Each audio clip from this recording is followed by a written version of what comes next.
Oh, thank goodness.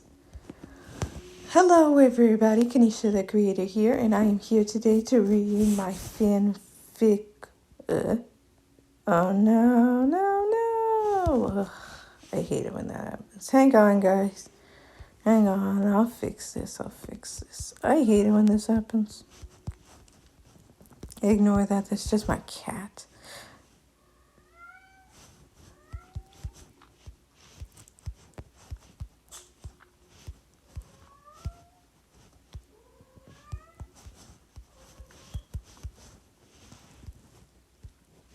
Hang on. I have to make double sure. Okay. Chapter 11. Here we go. Chapter 11. Seeing Veronica and her posse, Devin, McKay, and Kenny tried to walk away. Well, look who's here, said Veronica. Don't you have some other people to annoy, Veronica? Asked Kenny. Annoy? I'm just welcoming a new member of the Slytherin house, said Veronica as she walks up to McKay. Why, I thought you didn't like me, McKay assumed. No, you see, me and your new friend got on the wrong foot. But I want to convince you that I'm not as bad as I seem, said Veronica. You believe her? Asked Alden. Not a chance, said Betty, who was normally positive. Kenny and Devin step in and gets McKay, but Veronica gives a hug. I mean, we were all friends. What happened? Said Veronica. We figured out that you were just using us for your clever idea as a joke, thinking just because before we hadn't developed our powers that we would be like you. Kenny explained. No, Kenny, it's way different from that. We were testing you to see if your emotions would unlock your powers, Lucy told them. What a terrible test, replied Amija. As Kenny walks up to Lucy, electricity surges through her and knocks Lucy out and moved Veronica away from McKay. Devin touched Kenny and calmed her down. It happened, didn't it? Asked Kenny. Yes, I'm afraid so, said Devin. You're Camille's granddaughter, asked McKay. You knew my grandmother? Wondered Kenny. She was close to the only one since I was little that I completely trust, said McKay. Outside in the afternoon, Oliver Wood and Harry is carrying a toolbox while holding it.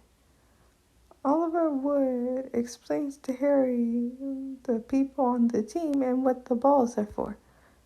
Then Oliver hands Harry a baseball bat like ball. Kenny, Devin, Betty, McKay, and Key are at the other side. This game is called Quaffle. Now the chasers handle the Quaffle.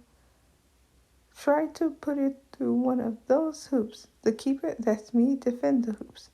With me so far, said Oliver. I think so. What are those? Said Harry, looking lost. You better take this, suggested Oliver, giving a baseball bat. So Oliver unleashes the ball. It comes back. Harry hits it with the bat. Good job, Harry, said Key. Not bad, Potter. You make a fair beater, said Oliver, looking at the sky. On the other side. Focus, Key. Remember, you got to work on your flying, said Kenny. Can't I just use a broom, asked Key? Come on, Key. Don't tell me that the confident, protective Faye is nervous about doing something as simple as flying, mocked Amija. Maybe it's just I don't know how to control my powers or when my wings appear, said Key. Devin. What? I don't know why I put Kevin. Devin, Kenny, and McKay laughed. I'll help since I'm an expert in flying, said Betty once the laughing stops. As that was happening, the ball comes back at Oliver. And guys, yes, I am noticing some of my grammar mistakes. I'll fix it later. Oliver knocks him down and locks the ball. What was that? Asked Harry. Blunger. Nasty little bugger, asked Oliver. But you are a seeker. The only thing I want you to worry about is this, the golden snitch. Oliver tells Harry. Oliver gives Harry the golden snitch. I like this ball, said Harry with a smile. You like it now. Just wait. It's wicked fast and down near impossible to see, said Oliver. What do I do with it? Asked Harry. You catch it before the other team's seeker. You catch this, the game is over. You catch this, Potter, and we win, said Oliver. Back with Keith. We don't know how to control our powers either, Amy responded. Which is why we are going to help each other, McKay agreed. Key takes a deep breath when Harry walks next to Kenny. With her eyes closed, an aura surrounds Key that makes her wings appear. Her friends gaze at Key's butterfly wings in awe. Key starts to fly in the sky, feeling the light wind. While up in the sky, Key opens her eyes. Kenny stops staring and gets her room to fly up with Key. You have to focus on when somebody is in trouble, said Kenny. Kenny gave an example by falling off the broom, which made Key dive after and catch her. Key put Kenny back on the broom, who applauded her along with her other friends. Harry, you're not still nervous, are you? I mean, you're pretty much know the basics, asked Key, still flying. No, maybe a little, said Harry. Kenny, riding on the broom, next to Harry. See, that quick thinking is what you need during Quidditch as the protector, Kenny told Key. Which makes me think, how come they didn't have a protector during Quidditch before? Since many accidents happened. Devin pointed out. Not helpful, said Amaya. No need to be nervous. When being a seeker is completely safe, you just need to keep your eyes on the ball, Kenny encourages Harry. Just like you did in Madame Hooch's class, said Key. Kenny helps Harry with his broom skills, while Key is practicing her flying skills with Betty's help. After that, they go to Professor Flintwick's class. He is teaching a new spell. Most of the class is paying close attention to Professor Flintwick. Sorry about that. Harry is next to Seamus. Ron is next to Hermione. Key is next to Veronica. Devin is next to Alden. McKay next to Dean. And Kenny is next to Lee. One of the most rudimentary skills is levitation, or the ability to make objects fly, Professor Flynn told them. Do you all have your feathers? Asked Professor Flynn. The class shows their feathers, just as the teacher mentioned it. Now, don't forget our nice wrist movement we've been working on. The swish and flick, said Professor Flintwick. I told you guys I'll be fixing this stuff. As he said the swish and flick, the class is shown doing it. Now, say Wingardium Leviosa. Off you go, said Professor Flintwick. Wingardium Leviosa, the class repeated while waving their wands, except Key, Lee, Kenny, Alden, and Devin. Veronica looks at Key with a smirk. Need help working magic without a wand? Asked Veronica. No, thank you. I can handle it, said Key. Key focused her magic, then the feathers starts to float. Impressive, Professor Flitwick congratulates. Thank you, said Key with a smile.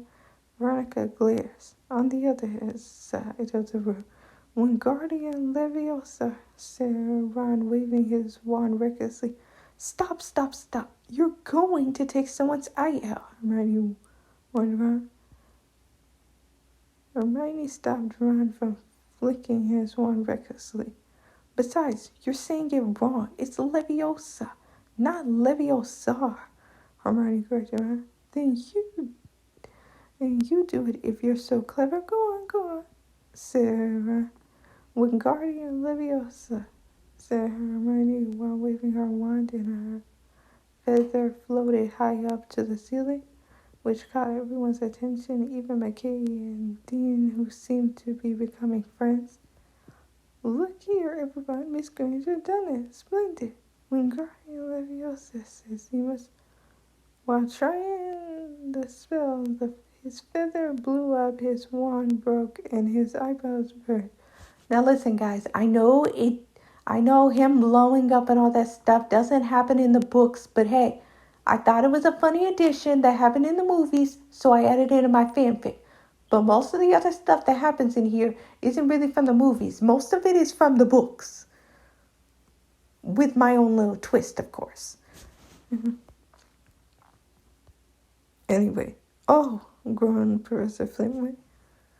Let me lend you a hand, Alden insisted. Alden grabs Seamus' wand and creates a blue aura that fixes the wand. Thanks, Alden. Let's hope my eyebrows grow back, said Seamus. It's a possibility, said Kenny. Everybody gets back to practicing the spell. After that, Harry, Ron, Seamus, Key, and Neville were walking outside. Kenny catches up with them. It's Leviosa, not Leviosa. The boys laughed. She's a nightmare, honestly. No wonder he doesn't have any friends. Then Hermione rushed through them. I think she heard you, said Harry. So what? It's true.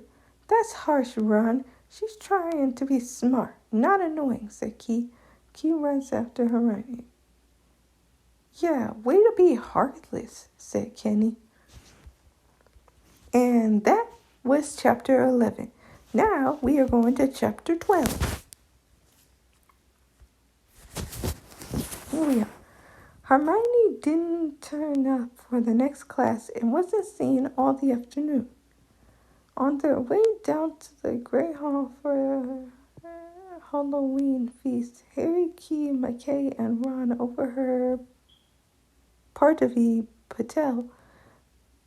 I am so sorry if I got that name wrong. I am sometimes and a lot of times terrible with names. Telling her friend Lavender that Hermione was crying in the girls' bathroom and wanted to be left alone.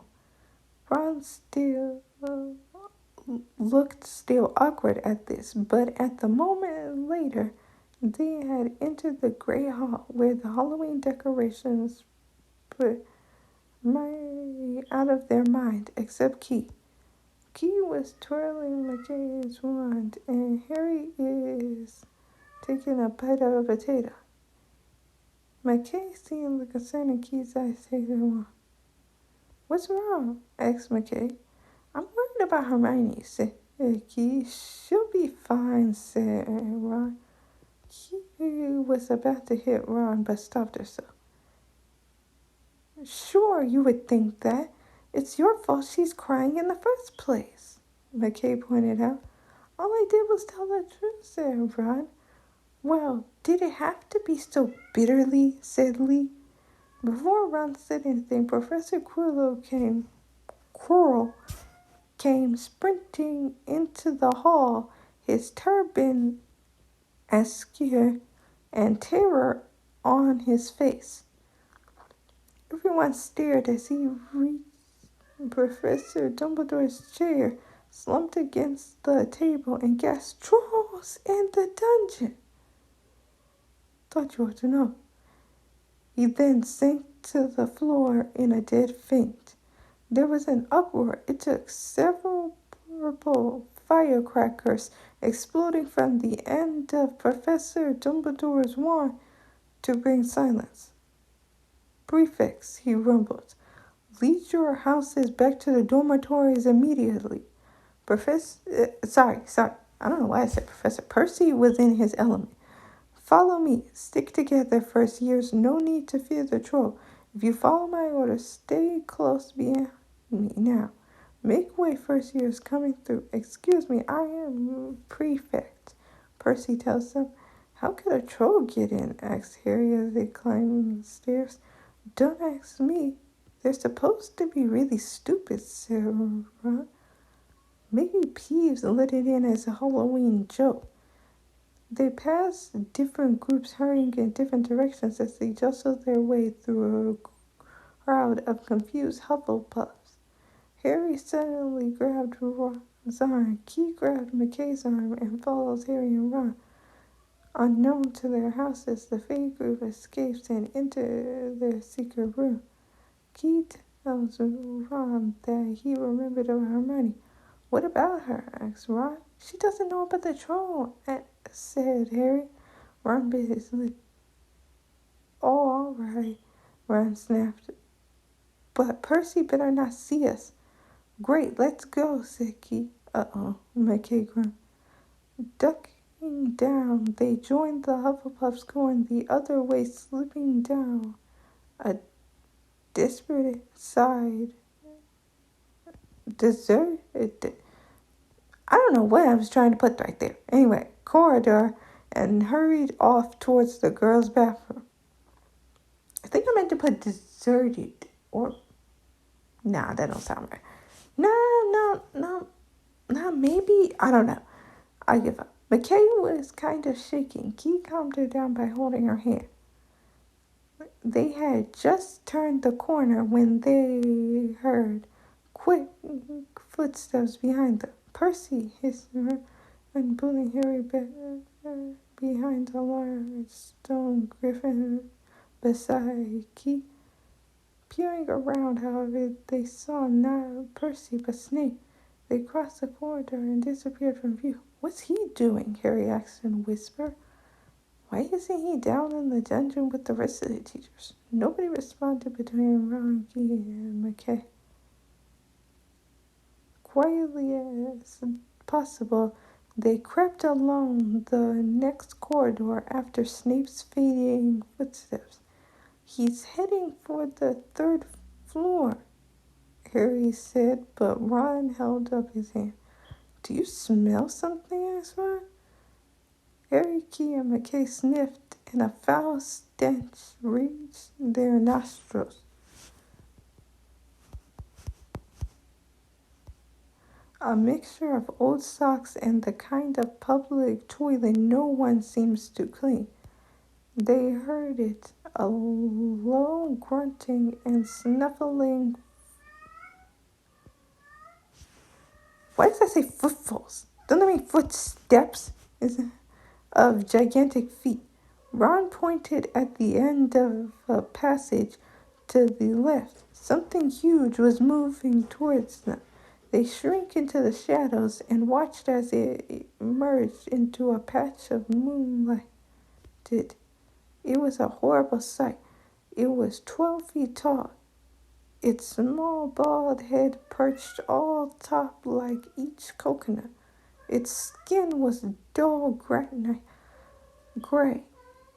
Its great lumpy body like a shoulder. It had short legs, thick as tree trunks with flat, horny feet. I think I meant to put thorny. It was holding a huge wooden club which dragged along the floor because its arms were so long. The troll stopped next to the doorway and making up its tiny mind, then crouched slowly into the bedroom. In between this, the Fays were taking a secret passageway which led them to the third floor. The exact third floor is forbidden. They almost got caught by Professor Snape. They made it to another room filled with ancient books. It's dusty and abandoned. The Fae group finds a book similar to the history of Fays, but instead it says Fays and Vision. Kenny reads page 4 of chapter 1. Dear fellow face, my name is Uhane Milfer. I'm a part of the Guardians of Lake Queen's child and our grandchildren. We're still looking for a safe place to raise our children. It won't be easy. Not many people trust faith, called us strangers that want to cause destruction. I hope my granddaughters Gwen and Lee are safe.